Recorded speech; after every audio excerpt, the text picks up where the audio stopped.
Hey everybody, welcome to the homestead and welcome to the channel. This is Jen and I'm so glad to be with you today shooting this video. I know I haven't done one in a while because the weather's been crazy, my health has been crazy, but here we are today. So let me take you around the homestead show you what's going on. It's pretty awesome and hey, I am loving this weather today. So, follow me along, right here, on Garden Jen's Journey.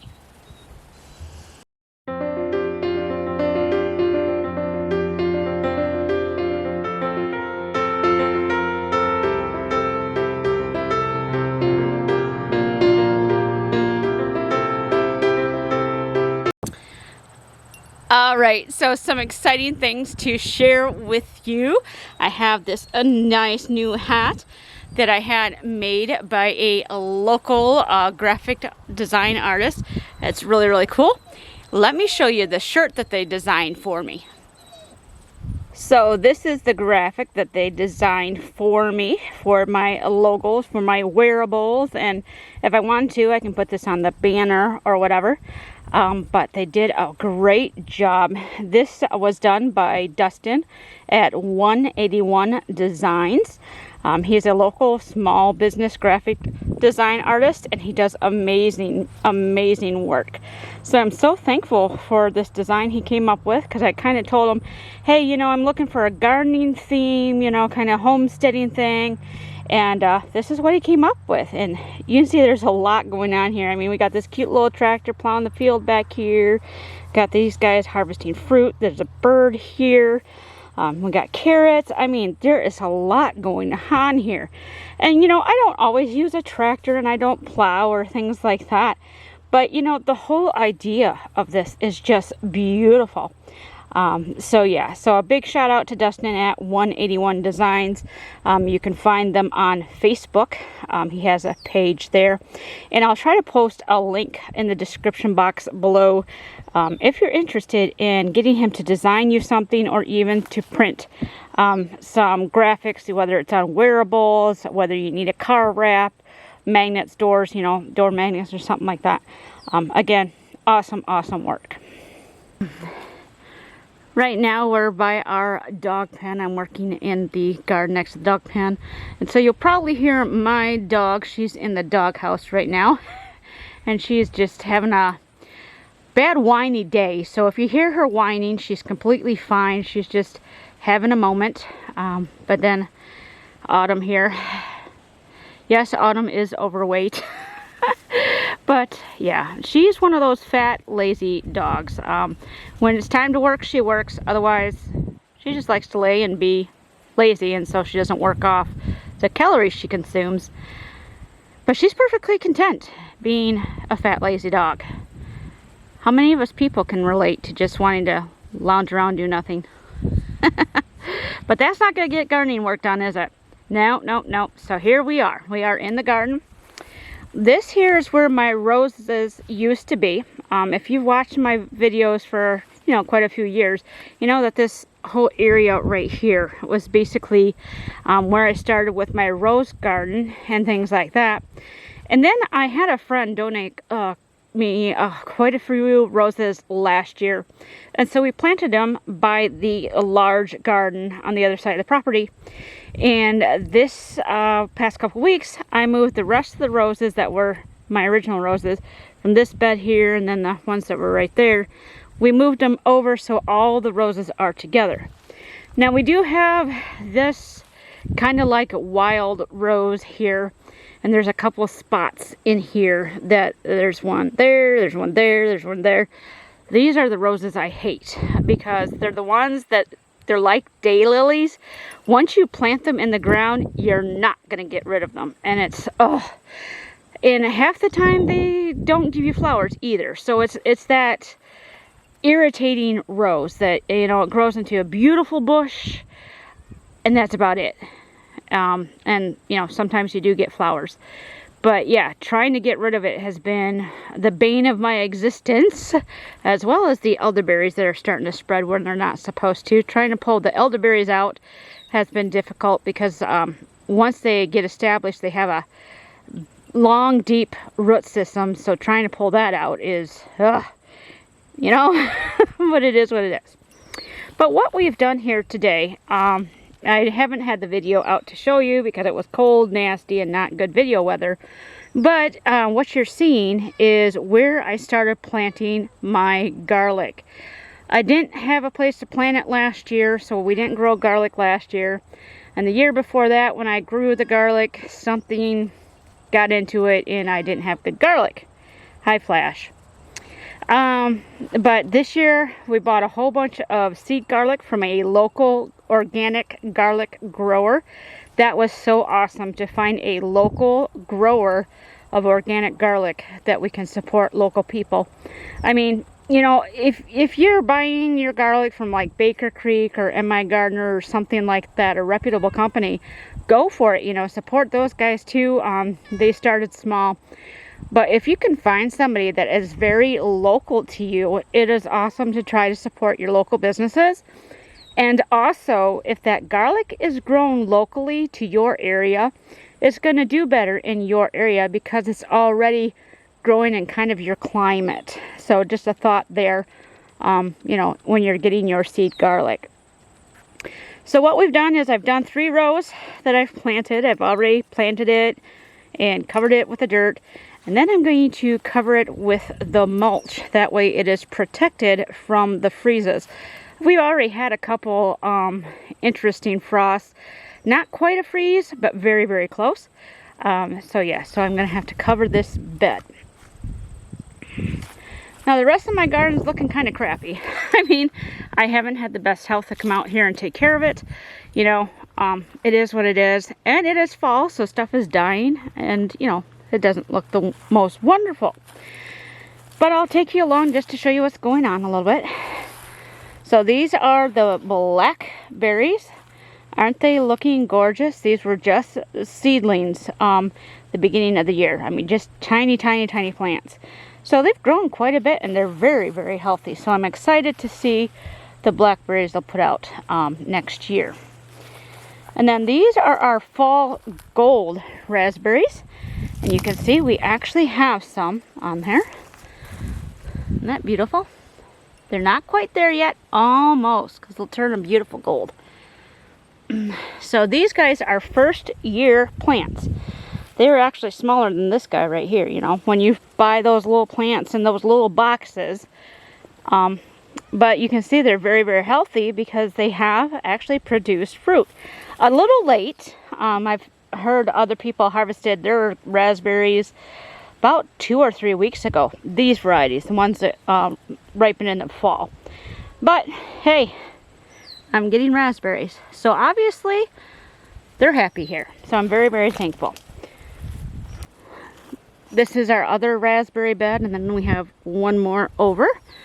And what I'm going to be doing, and I have to wait till my husband actually has time, is we're going to take some of the cattle panels that I have, and we're going to cut them in half, and we're going to use them as kind of like a trellis kind of brace system. So we have something that the bushes can lay up against, we can tie them to, so they're not just flopping all over the place. Because, you know, when you go to try to walk by raspberries or even harvest them, when they're falling over, they scratch the dickens out of you, and it's hard to find the berries because, you know, the plants are laying on the ground. So one of the ways to help manage your raspberries and stuff is to actually put them against a trellis, and then you can keep them pruned and stuff a lot easier. So that's what we're going to do. We're going to take some of our cattle panels, cut them in half, because these are 8-foot beds. I've made them 8-foot beds. They're made with landscaping timbers and leftover bricks. So that'll be next year's project. I don't know when we'll get it done, but I'll show you the result, obviously. This bed here, and I have 2 beds of these. They don't look the best right now because it is the fall. But if you can see the little red there, and we got one there. There's one there, it's very, very tiny. And then there, see how beautiful that is? These are my blueberries.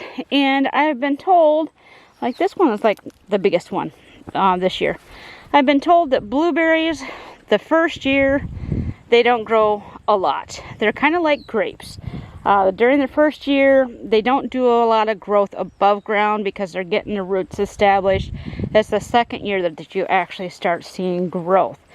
If that's been your experience, comment down below or let me know if you've had a different experience. But one of the things that we did is I dug these guys out about 2 months ago, I think it was.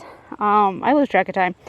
And I mixed the soil with peat moss. So I kind of made the soil a little more acidic for these guys to help them out a little more. So they're a little bit happier because the soil's a little bit more acidic, more in their comfort zone. So we'll see how that does. But yeah, I love the colors. Just a beautiful color in the fall. And like I said, you can see the stuff's dying back. I'm collecting seeds from the cosmos and the giant. These are mammoth marigolds. They grow really, really tall. I mean, that's basically almost 4 foot tall. So it's nice to have the marigolds that grow kind of tall too, besides the marigolds that are more towards the ground. My greenhouse, we started pulling the shade cloth back off because I have peppers in there and stuff that needed the warmth. So that's kind of, you know, doing its thing. You can see the hops vine has been pretty much taken off this trellis, but there's still quite a bit of it left. Then this is our Birdhouse Gourd and runner bean trellis. I'm not very hopeful about these guys just because the plants have basically been killed by the frost. And the gourds themselves, they have not had time to cure before we started getting the frost. So I'm a little concerned that they might be damaged and not going to be able to cure. But we're just leaving them where they are. I can't do anything else with them anyways. I don't have a basement or anything to put them in to let them cure, you know. But we'll see what happens. I mean, they still look all right. You know, I've been looking for water damage, you know, that you get when they get damage from frost or whatever. And so far, they're holding on. So we shall see. But I just think they are so neat. I mean, this one is really, really cool. It's definite different shape there. And then your typical shape here, like the hourglass thing, but really, really neat. And then the runner beans, of course, are basically done. They're done. So we're just letting the pods cure. I've already harvested 2 paper bags full of pods. So, but you see I have more pods that are curing. These are still green. And this one's about done. But yeah. And I will have these seeds available. I mean, if you want to know what seeds I have, make sure to email me at gardengenshomestead@gmail.com. And I will send you a list of what I have available. And more will become available as the seeds that I'm harvesting cure. So, yeah. So I'm going to take you out to the big garden. Alright, so we're passing through our fruit forest. Fruit tree forest, and this is a mess back here just because it gets overgrown really easy. So hoping to be able to put just regular grass back in this area, which can be easier maintained than all this lamb's quarter and motherwort and all the other weeds that we have to deal with. I mean, it's a mess back here. I'm just being honest, but it's hard to take care of it when you're ill and when your husband works outside of the home taking care of other people's lawns. So, you know, our lawn gets sacrificed. But you see the size of this peach tree? Isn't it just gorgeous? I'm just really, really thankful. This is a first year peach tree. I think it's actually a second year if I remember how I purchased it. I think it's actually a second year stock is what they call it. But it's definitely going to have to be pruned when it's dormant, you know, to make sure that it maintains its shape that it needs to for the peach tree. But I'm just amazed at the growth of this thing. Let me show you the one that's right next to it. That's the one right next to it. It basically hasn't gotten any bigger since we bought it. So they both started out that size. And you see the difference? Big difference, isn't there? So I'm not sure, you know, this is getting shaded right now, but it still does get a lot of sun. So we're probably gonna give this a little extra fertilizer over here, even though they're both planted in the old chicken run. So this should have plenty of fertilizer, but you know, it's definitely not doing as well as that one. I just am really interested in, you know, why there's such a difference between the two. So I'll keep you guys posted. This is my Honeycrisp apple that I planted this spring. It's doing pretty good. It's doing all right. And then this is one of the apples that we found that was just growing wild, growing back here in the thicket, as I'll call it. We have quite a few catalpa seedlings back there that are growing. We aren't able to cut this stuff down yet because it's where we've put all the wire and all the garbage basically from when we tore down the chicken coop and chicken run. So this is just a mess right now until my husband has time to clear this out. But you know, as a landscaper, when it's good weather like today, you're not going to be here clearing out your own yard. You're going to be working for other people getting their yards ready. It's just the way it goes. But you know, eventually it'll get cleaned up. You see the elderberries we got growing? These guys have spread like crazy over the property. My comfrey plant is just huge. This has been here for, this is the second year that it's been here. So it's really doing really good. I've harvested about a quarter of it. I mean, if you can see how big these leaves are, they are bigger than my feet. It's kind of hard to show you because I can't hold my foot up very long, but these things are huge. Let's see if I can show you with my hand. Okay, see the difference? These things are huge. So it doesn't take much of these to fill up my dehydrator. So what I'm going to harvest this probably a few more times to put in the dehydrator, so I have quite a bit of comfrey, you know, in my apothecary, which for people who don't understand the term apothecary, medicine cabinet, okay, is what an apothecary is. It's a medicine cabinet made from herbs and natural remedies. So I'm going to dehydrate more of this to put in my herbal medicine cabinet, and then I'll cut the rest of it down and throw it into my compost, because this makes excellent compost. So this is the main garden, the large garden that we now have, where I grow most of our food crops. And you know, if you've been following me this year, you know this year was kind of a bust for us. With all the cool weather, and then the hot weather, the drought, and then the like the monsoon season kind of thing going on, we've had such weird weather and stuff here that our crops have not done very well, especially with us living in a lower region. We live kind of like, best way to put it is in wetlands, like a swampy kind of area. So it's cooler, it's more humid when it's cooler. So yeah, things have really struggled this year, but the things that have survived I am very excited about, and I've made sure to save the seeds, because the plants that are grown from the seeds of plants that made it this year, they're going to be stronger. They're going to have adapted to this weird climate this year, and so they'll be able to do better next year. Like these guys here are Kellogg's breakfast tomatoes. You can't tell really now because they're kind of rotting on the vine, and I left these here for the critters. I've already got enough for myself, but I have saved seeds from these guys because they're one of the only tomatoes that actually produced late in the fall, or excuse me, late in the summer, early fall, after all this weird weather.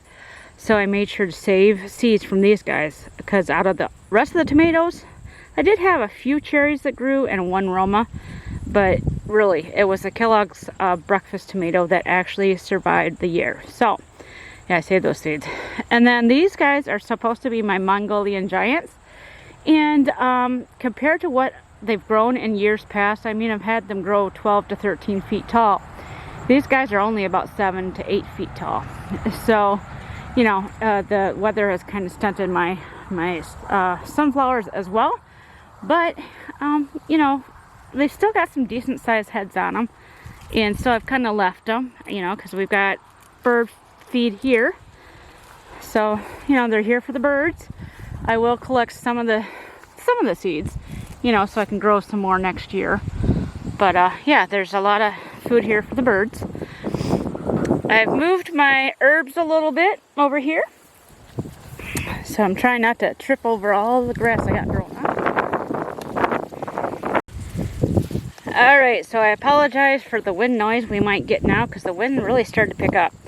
But this is where my perennial herbs are going to be because we're actually going to be redoing different things with the garden next year. So I've moved all my lavender here. This is my yarrow. It's pastel yarrow. Can't see the color because I'm standing in it.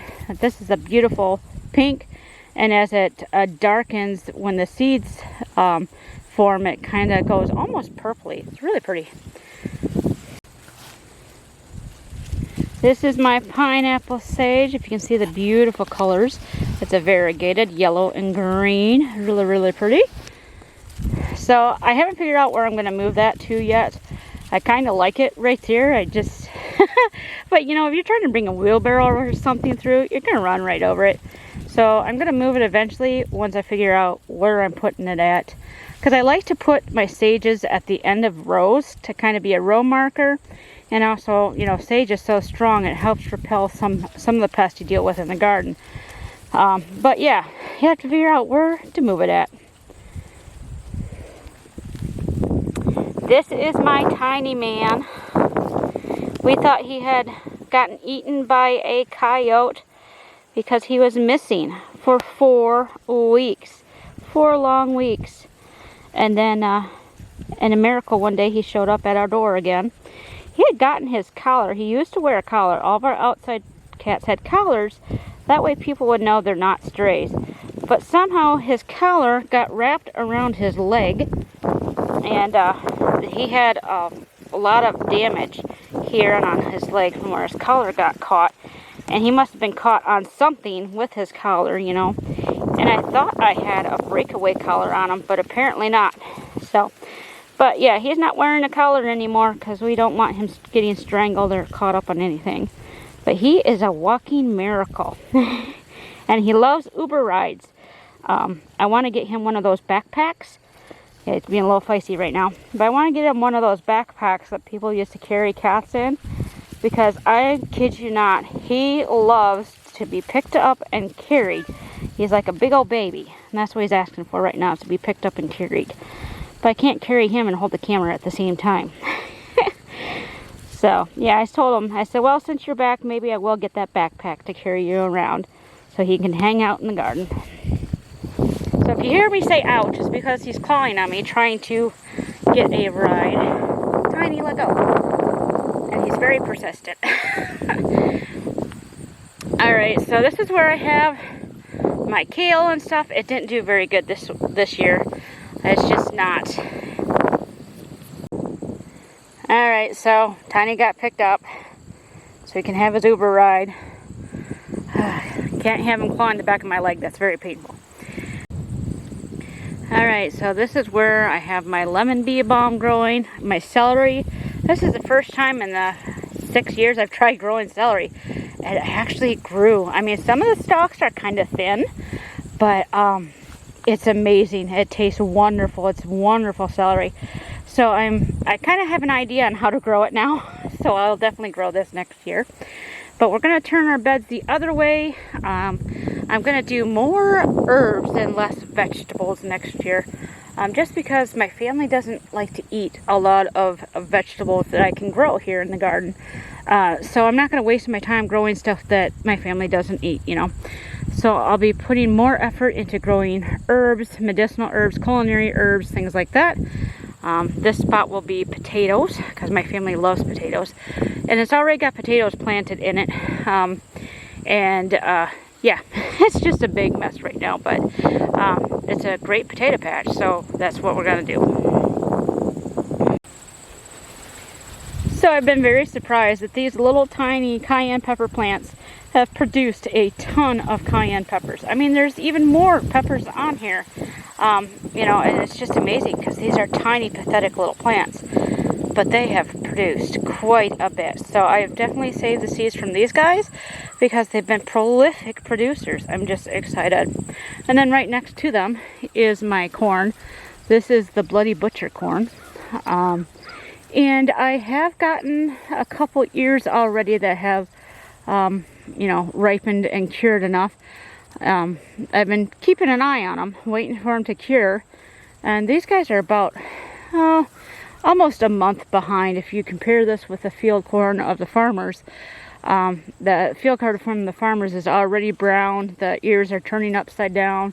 You know, they're ready to go. They're ready to be harvested. These guys aren't quite there yet. Some of the cobs are still actually filling out, you know, growing. So I've been watching these because I want to make sure that I get to them before our friendly raccoons do, or before the deer figure out that there's corn over here. Because we do have deer that now come through the yard, but they haven't been here, probably all summer. You know, I saw them in the spring, but not all summer. So I do have to watch to make sure I get to this before our neighborhood critters do. So I just wanted to show you the patch. And then we got the sunflowers that we got. And I harvested the seeds of the ones I wanted to keep, and then the rest again are for the birds. One of my patches of calendula. I had a hard time with this year. This is really late in the season for these guys, but they're still producing strong. And you can see I have little baggies on them to collect the seeds. And once I get the seeds collected from this calendula, my husband is going to be rototilling the garden for me. But I want to make sure that I got as many seeds collected as I could, so next year I will be able to plant even more and hopefully get them earlier. The same with this Rosa buckwheat. Really pink, beautiful buckwheat. Let's see if I can show you. I don't know if you can see the pinkness of the dying flowers here. But this is a gorgeous, gorgeous buckwheat, because you have your typical white, and then this is Rosa red, and it's just beautiful. I've been trying to save the seeds, which has been a little more difficult for the Rosa than the whites. On the very back side, on the north side of my garden space, we have planted a windrow to grow and protect the house from the north. And some of our stuff is growing okay, some is not. We planted, I think it was 10 spruce we got from the Arbor Day Foundation. So these are northern spruces, and like I said, some are doing good and some aren't. And one of the things I wanted to do is make sure, because these are so tiny, that we protected their roots and we could also see where they are, because when you get all this overgrowth, you can't tell where the trees are, which is why I also have stakes everywhere so we know where the trees are. But yeah, so we have northern spruce, and then we have volunteers that we've transplanted. Like we have some poplars, so that's a poplar. And then we're coming up on the other spot where I have some calendula. Really pretty calendula. I like the bright yellow and the bright orange. I mean, just really bright. And some Swiss chard. It's another popple. My radish patch. This is where all my radishes were growing, and I just let them go to seed. Again, birds and stuff, they will have lots of different seeds to eat throughout the winter. But we also transplanted, I had a couple mountain ashes, so we moved those over here as well to be part of the windrow. So this is where I have all my roses now. Like I said, I had quite a few. I had like 16 that I had planted from a friend of mine, and they're all different varieties. I have teacup roses. I have I can't remember all the different types of roses, but I have the teacups. I have miniatures. I have the big roses, which I had one right there, and it just lost its bloom. It was huge rose, beautiful rose. But anyways, all my roses are here now, so I can keep them easily maintained. We just mulch them and things like that. So this is my roses, and then next to them is my currants. And because of the wacky weather, we lost basically half of my transplants this year. So I have to get some more next year. But I have those are red currants, I have some black currants, and a couple of gooseberries. And then I have one yellow currant. Again, sorry about the wind noise, guys. I have one yellow currant here. So, kind of excited. This used to be full of currant bushes, but yeah, the weather just decided it wanted to defeat a lot of people's gardens this year. Alright, I hope you enjoyed seeing me today in a video and this walk around the fall garden and what's kind of going on right now. We do have a lot of plans that I'd love to share with you as we get moving along, but you'll have to stay tuned to see what is going on here on the homestead. So if you haven't, make sure you click the subscribe button down below. Love to have you along on this journey, even though sometimes we have to take a little bit of a break.